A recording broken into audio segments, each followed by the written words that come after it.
Intelligence अर्थात reasoning के question को। तो 25 क्वेश्चन होते हैं, मार्क्स होते हैं 50। तो स्टार्ट करते हैं पहले क्वेश्चन से 76। निम्नलिखित को ऊपर से नीचे के क्रम में व्यवस्थित कीजिए, अर्थात आपको इसको सार्थक क्रम में लिखना है, टॉप टू बॉटम, ऊपर से नीचे। तो हाथ, चेहरा, एड़ी, घुटना, गर्दन। तो सबको पता है, आपको सबसे पहले होता है चेहरा, अर्थात फेस सबसे पहले होता है। फेस के बाद होता है, आपको पता है, गर्दन। गर्दन के बाद होता है हाथ। हाथ के बाद होता है घुटना, और घुटने के बाद होती है एड़ी। तो सबसे पहले क्या आया? फेस आया। फेस है, फेस का जो क्रम है वो है बी। बी फेस के बाद आपको पता है जो है गर्दन होता है, नेक होता है। तो नेक का जो कोड है वो है ई, यहाँ से देखेंगे। हाथ, उसके बाद क्या होता है? हाथ। तो हाथ का कोड हो गया ए, यहाँ से देखेंगे। और घुटना, घुटना है डी। और एड़ी जो है, हील जो है सबसे लास्ट में होता है। तो क्या आ गया? B E A D C. तो हमारा जो कोड आया BEADC आया। तो आपको भी पता है जब हम टॉप टू बॉटम जाते हैं, टॉप टू बॉटम, तो सबसे पहले चेहरा आता है, फेस आता है, फेस से नीचे को हाथ लगाएंगे तो गर्दन आता है, गर्दन के बाद हमारे हाथ आते हैं, हाथ के बाद घुटने आते हैं, घुटने के बाद एड़ी आते हैं।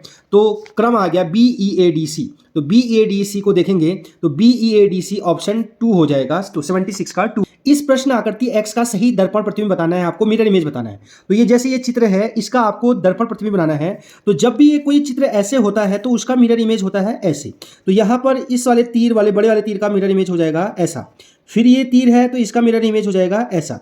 तो इस प्रकार का ऑप्शन देखेंगे, ऑप्शन सी। तो 3 इसका जो है आंसर आ जाएगा। नेक्स्ट क्वेश्चन को समझते हैं। निम्नलिखित श्रृंखला में लुप्त पद को भरे। यहां पर कोई क्वेश्चन छूटा है, प्रश्नवाचक चिन्ह है, इसको भरना है। तो जब भी इस प्रकार का प्रश्न होता है तो आप ABCD लिख दीजिएगा। तो आप देखेंगे इसका पहला लेटर है H, इसके बाद दूसरा लेटर है N, उसके बाद पहला लेटर है T। तो H के बाद देखेंगे, ये रहा आपका H। H के बाद देखेंगे कि कितना आगे N है, 1 2 3 4 5 6। तो H से जब हम आगे गए तो +6 जाने पर N मिला। फिर N से देखेंगे T, 1 2 3 4 5 6। तो यहां भी +6 जाने पर T मिला। अब हम T से भी कितना जाएंगे? +6 जाएंगे। तो T से +6 जाने पर 1 2 3 4 5 6। तो क्या आ गया यहाँ पर? पहला लेटर Z। अब सेकंड लेटर को देखेंगे F। F के बाद यहां देखेंगे सेकंड लेटर है L। तो F के बाद L, ये रहा F, 1 2 3 4 5 6। तो यहाँ पर भी +6 जाने पर क्या मिला? L। फिर L के बाद जो है R देखेंगे, ये रहा L, 1 2 3 4 5 6। तो यहाँ पर भी +6 है। तो अब यहाँ पर हम भी कितना जाएंगे? +6। तो R से +6 जाने पर हमें क्या मिला? 1 2 3 4 5 6। तो क्या मिला? X। अब तीसरा लेटर देखेंगे D। D से देखेंगे J। तो D से 1 2 3 4 5 6, यहाँ भी 6। फिर J से P देखेंगे, 1 2 3 4 5 6। फिर हम भी P से कितना जाएंगे? 6 जाएंगे, 1 2 3 4 5 6। तो यहाँ पर आ गया V। तो ZXV। तो ZXV जो ऑप्शन है, ZXV वाला, वो ऑप्शन 3 है। नेक्स्ट क्वेश्चन करते हैं 79 वाला। Find the missing number of the series. ये सीरीज है, इसमें जो है अब ये वाले जगह पर भरना है आपको। क्या आएगा? तो 0 के बाद 3, फिर यहाँ पर कुछ आएगा, फिर 15 to 24। तो हम जानते हैं 1 का स्क्वायर -1, 1 का स्क्वायर होता है 1, उसमें से 1 घटा देंगे तो 0। फिर 2 का स्क्वायर जानते हैं हम 4, उसमें से 1 घटा देंगे, 2 का स्क्वायर 4, उसमें से 1 घटा देंगे 3। फिर अब यहाँ पर 1 का स्क्वायर, फिर 2 का स्क्वायर, अब 3 का स्क्वायर, 3 का स्क्वायर -1, 3 का स्क्वायर होता है 9, 9 में से 1 घटा देंगे तो 8। तो आंसर क्या आ जाएगा? 8, ऑप्शन 3। आप चेक भी कर सकते हो आगे 15 आ रहा है नहीं आ रहा है। 4 का स्क्वायर है 16 -1, तो 16 में से 1 घटा देंगे 15, तो 15 आ रहा है। फिर 6 का स्क्वायर -1, सॉरी 5 का स्क्वायर -1, 5 का स्क्वायर 25, -1 कितना आ जाएगा? 24। तो सही आ रहा है, तो ऑप्शन 3 आंसर हो जाएगा। अगला क्वेश्चन है एनालॉजी का। क्लॉक का संबंध टाइम से है तो थर्मोमीटर का संबंध किससे होगा? जो दीवार घड़ी क्लॉक होती है उसका वो जो है समय बताती है। तो जो थर्मामीटर होगा, थर्मामीटर जो है टेम्परेचर को बताती है, यानी तापमान को बताती है। तो 80 का हो जाएगा 3। जिस प्रकार क्लॉक घड़ी समय बताती है, तो थर्मामीटर जो काम आता है वो टेम्परेचर को मेजरमेंट करने के काम आता है। निम्नलिखित तुल्य रूपता को पूर्ण कीजिए। तो ये एनालॉजी का क्वेश्चन है। सी का संबंध 3 से है। जो A B C होता है, A का नंबर 1, B का नंबर 2, C का नंबर 3 है। तो L का नंबर क्या होगा? तो आप ABCD लिखेंगे तो L का नंबर क्या होगा आपको बताना है। तो L का नंबर होता है 12। आप चेक भी कर सकते हैं A 1 2 ऐसे करके, तो L का नंबर हो गया 12। तो L का जो नंबर होता है अल्फाबेट ऑर्डर में 12, तो इसका आंसर हो जाएगा 4 वाला D। निम्नलिखित में तुल्य रूपता को पूर्ण कीजिए। ये फिर एनालॉजी का क्वेश्चन आ गया। शेर का संबंध गुफा से है तो घोड़े का संबंध किससे होगा? तो जो शेर है वो गुफा में रहता है, लायन डेन में रहता है, तो हॉर्स स्टेबल में रहता है, तो अस्तबल कहते हैं उसको, घोड़ा अस्तबल में रहता है। तो 82 का हो जाएगा 3। नेक्स्ट क्वेश्चन करते हैं। तो इसका संबंध इसके साथ है तो इसका संबंध किसके साथ होगा? तो आप देखेंगे सबसे पहले ट्राइंगल बाहर है और सर्कल अंदर है। अगले वाले में क्या हो गया, सर्कल बाहर आ गया, ट्रायंगल अंदर चले गया। तो यानी अंदर का बाहर, बाहर का अंदर हो रहा है। तो इसी प्रकार यहाँ पर देखेंगे ये समचतुर्भुज जो है बाहर है और स्क्वायर अंदर था, तो अब स्क्वायर जो है बाहर आ जाएगा और समचतुर्भुज अंदर चले जाएगा। तो 2 भी हो सकता है, 4 भी हो सकता है। फिर आप देखेंगे यहाँ पर जो चिन्ह है वो प्लस है, तो यहाँ पर भी चिन्ह प्लस होना चाहिए, तो प्लस वाला ऑप्शन जो हो जाएगा 4 हो जाएगा। तो इस प्रकार 83 का 4। विद्यालय, महाविद्यालय, भोजनालय और विश्वविद्यालय में क्या अलग होगा आपको बताना है, अलग जो है चयन करना है। तो चूज ऑड वन आउट में आप देखेंगे कि जो इस विद्यालय है, महाविद्यालय है, विश्वविद्यालय, यहाँ पढ़ाई होती है, जबकि भोजनालय में पढ़ाई नहीं होती है। तो होटल अलग हो जाएगा, जबकि स्कूल, कॉलेज, यूनिवर्सिटी में क्या हम देते हैं, एजुकेशन मिलता है, यहाँ होटल में एजुकेशन नहीं मिलता है। अगला क्वेश्चन देखेंगे 86। निम्नलिखित तुल्य रूपता को पूर्ण कीजिए। आपको जो है ये तुल्य रूपता अलग, इसको पूर्ण करना है एनालॉजी को। तो आप देखेंगे STAR का संबंध है ATRS, वही अल्फाबेट रिपीट हो रहे हैं, हमको PLAN का पूछा है। तो आप देखेंगे कि यही नंबर अल्फाबेट रिपीट हो जा रहे हैं, STAR। तो जो S फर्स्ट में बैठा था वो लास्ट में चले गया, जो A थर्ड में बैठा था वो फर्स्ट चले गया, T वाला अपनी जगह पर रहा, R वाला लास्ट था वो जो है थर्ड नंबर पर पहुंच गया। तो हम भी सेम ऐसे ही करेंगे, यानी जो फर्स्ट नंबर पर था वो लास्ट में चले जाएगा, P फर्स्ट में था लास्ट में चले जाएगा, बीच वाला अपनी जगह पर रहेगा तो L अपनी जगह पर ही रहेगा, ए वाला जो है थर्ड नंबर पर था तो फर्स्ट नंबर पर आ जाएगा, और एन वाला लास्ट से यहाँ पर आ जाएगा।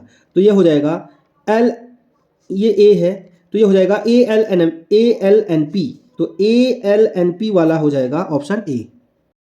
तो आप देखेंगे 2 के बाद 5 आ रहा है, फिर 10 आ रहा है, फिर अगला पद बताना। तो 2 और 5 में जो गैप है वो 3 का गैप, जब 2 में 3 ऐड जोड़ेंगे तो 5 आएगा, फिर 5 में 5 को जोड़ेंगे तो 10 आएगा। तो 10 में अब जो है, अब 3 जुड़ा, फिर 5 जुड़ा, अब 7 जोड़ेंगे, यानी और नंबर को ऐड कर रहे हैं। तो 10 में 7 जोड़ने के बाद कितना आ जाएगा, 17।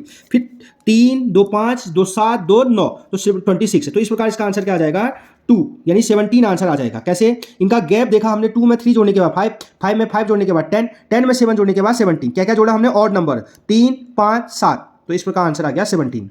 और 88 करेंगे तो आपको यहाँ पर इस एनालॉजी को भरना है। तो BDA 7 जिस प्रकार आया उसी प्रकार CAB कितना आएगा आपको बताना है।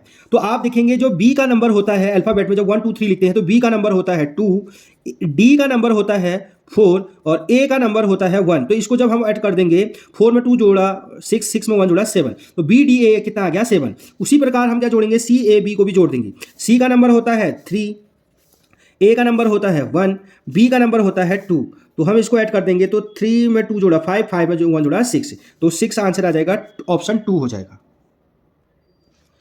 अन्य से भिन्न ज्ञात कीजिए। तो समर, विंटर, सीजन, स्प्रिंग, तो इसमें सीजन अलग हो जाएगा क्योंकि ये सब सीजन है। समर भी एक सीजन है, विंटर भी एक सीजन है, स्प्रिंग भी एक सीजन है, यानी सब ऋतुएं हैं। ग्रीष्म में भी ऋतु है, शरद भी ऋतु है, तो ऋतु के अंदर सब आते हैं। तो ऑप्शन थर्ड क्या हो जाएगा, अलग। 90 वाले क्वेश्चन को करते हैं। हमें फाइंड ऑड वन आउट बताना है कि 4 ऑप्शनों में कौन अलग होगा। तो आप देखेंगे कि जब 11 को 11 से मल्टीप्लाई करेंगे तो 121 आता है, यानी 121 में 11 का पहाड़ा जाता है। 99 में वो जब 11 से 9 को इंटू करते हैं तो 99 आता है, अर्थात 99 में भी 11 का पहाड़ा जाता है। आप देखेंगे कि जो 11 इंटू 13 करते हैं तो 143 में भी 11 का पहाड़ा जाता है, जबकि 135 में 11 का पहाड़ा नहीं जाता है, इसलिए ये जो है अलग हो गया। इसको पहाड़े को हम अलग भाषा में ये भी कह सकते हैं अपवर्ती, यानी मल्टीपल भी कह सकते हैं। यानी 121 भी 11 का मल्टीपल है, 99 भी 11 का मल्टीपल है, 143 भी 11 का मल्टीपल है। यानी देख लीजिए 143 को अगर हम 11 से भागा दे देंगे तो 11 1 जा 11, 3 आया, 11 3 जा 33, पूरी बार भागा जा रहा है, केवल इसमें पूरी बार भागा नहीं जाता 11 का, तो इसलिए 135 क्या हो गया, अलग हो गया। क्वेश्चन नंबर 91, आपको इसमें फाइंड ऑड वन आउट करना है। तो आप देखेंगे बी से ई 1 2 3, तो बी से ई 3 आगे गई, ई से आई देखेंगे, ई से आई 1 2 3 4, 4 आगे गई। अब आई से के देखेंगे 1 2, तो 3 4 2 का गैप आया। अब देखेंगे सी से ई में 1 2, तो 2 का आगे गया। ई से जी में 1 2, यहां भी 2 का गैप आया। जी से आई में 1 2, तो 2 का गैप आया। अब यहां भी देखेंगे ए से सी में 1 2, 2 का गैप आया। सी से ई में देखेंगे 1 2, यहां भी 2 का गैप आया। ई से जी में देखेंगे, ये रहा ई 1 2, यहां भी 2 का गैप, 2 2 2, यह भी 2 2 2। अब बी से डी में देखेंगे, बी से डी में 1 2, फिर डी से एफ में देखेंगे, ये रहा डी, तो डी से एफ कितना आगे है, 1 2 आगे है, यहाँ भी 2। एफ से एच में देखेंगे, एफ ये रहा 1 2, तो 2 2 2 2 2 2 2 2 2, तो ये 3 4 2 अलग हो जाएगा। तो ऑप्शन ए क्या हो जाएगा, अलग हो जाएगा। अब है क्वेश्चन नंबर 92, ये थोड़ा सा सस्पिशियस है। अगर आप देखेंगे इसको तो इसमें जो है ये 4 पीस हो रहे हैं, 1 2 3 पीस, और 4 के 4 बराबर हैं। इससे भी 1 2 3 4 4 के 4 पीस बराबर हैं, इससे भी 1 2 3 4 पीस 4 के 4 पीस बराबर है, लेकिन ये 4 के 4 जो टुकड़े बन रहे हैं वो बराबर नहीं है, तो ऑप्शन 3 जो है अलग हो जाएगा। कुछ लोग इसको भी ऑप्शन 4 को भी कह सकते हैं, लेकिन ये थोड़ा सा डाउटफुल क्वेश्चन है, तो इसमें 3 या 4 में से कोई भी हो सकता है, तो अधिकतर इसमें 3 होगा। अगला क्वेश्चन है 93 और ये है सारथा क्रम से लगाने वाला क्वेश्चन। इसको अरेंज करना है असेंडिंग ऑर्डर में, यानी जो चीज़ पहले होती है, तो आपको पता है सबसे पहले होते हैं दिन, तो दिन सबसे पहले होता है, दिन के बाद होते हैं सप्ताह 7 दिनों का समूह, सप्ताह के बाद मास होता है 30 दिनों का समूह महीना, मास के बाद होता है वर्ष 365 दिनों का समूह, और वर्ष के बाद होता है शताब्दी यानी 100 सालों का समूह। तो सबसे पहले आया दिन, तो दिन का जो नंबर है वो है ई।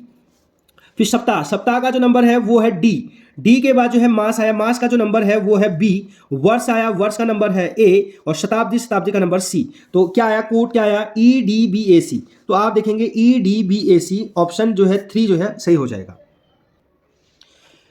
94 वाले क्वेश्चन को हमको शब्दकोश के अनुसार लगाना है डिक्शनरी के अकॉर्डिंग। तो इसका पहला लेटर देखेंगे एल एल एल एल, सब एल एल है। दूसरा लेटर देखेंगे, इसका दूसरा लेटर है एल एल होने पर पता नहीं चल रहा है, सब बराबर है, तो दूसरा लेटर है इसका ई, इसका है दूसरा लेटर आई, इसका दूसरा लेटर है ई, इसका दूसरा लेटर है आई, इसका दूसरा लेटर है आई।